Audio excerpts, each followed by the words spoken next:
ఎప్పుడు జీతం పెరుగుతుందో తెలియదు, ఎప్పుడు ఎవరుంటారో తెలియదు.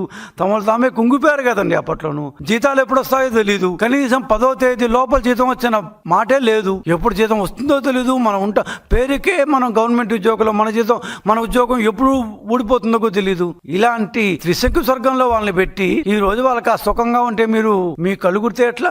పైగా ఆ ఉద్యోగికి ఇంత జీతం వస్తుంది, ఈ ఉద్యోగికి ఇంత జీతం వస్తుంది, ఆ ఉపాధ్యాయునికి ఇంత జీతం వస్తుంది, వీళ్ళకి ఇంకా జీతాలు పెంచాలా అంటూ క్వశ్చన్ మార్కులు పెట్టి ఆ మేరకు ఫ్లెక్సీలు కట్టి ఎంఆర్ఓ ఆఫీసులు, ప్రభుత్వ కార్యాలయం ముందు ఫ్లెక్సీలు కట్టింది టీచర్లని పబ్లిక్ గా అవమానించింది మీరు కదా. వీళ్ళకి ఇంకా జీతాలు పెంచాలనా, ఈ మొహాలకి ఈ మాత్రం చాలదా అంటూ వాళ్ళ ఫోటోలు వేసి ఒక్కొక్కరి ఫ్లెక్సీల్ని ప్రభుత్వ కార్యాలయాల ముందు కట్టించిన వాళ్ళు వైసీపీ కదా. మరి ఆ రోజు ఎందుకంత అకృత్యాలు చేశారు, ఈ రోజు ఎందుకు మీకు అట్లా ప్రేమ కారిపోతుంది? దొంగ ప్రేమలు, దోపిడీ ప్రేమలు. అప్పుడు దోపిడీ చేశారు, ఇవాళ దొంగ ప్రేమలు, నటన, ఆస్కార్ నటనలు చేస్తున్నారు ఉద్యోగుల మీద.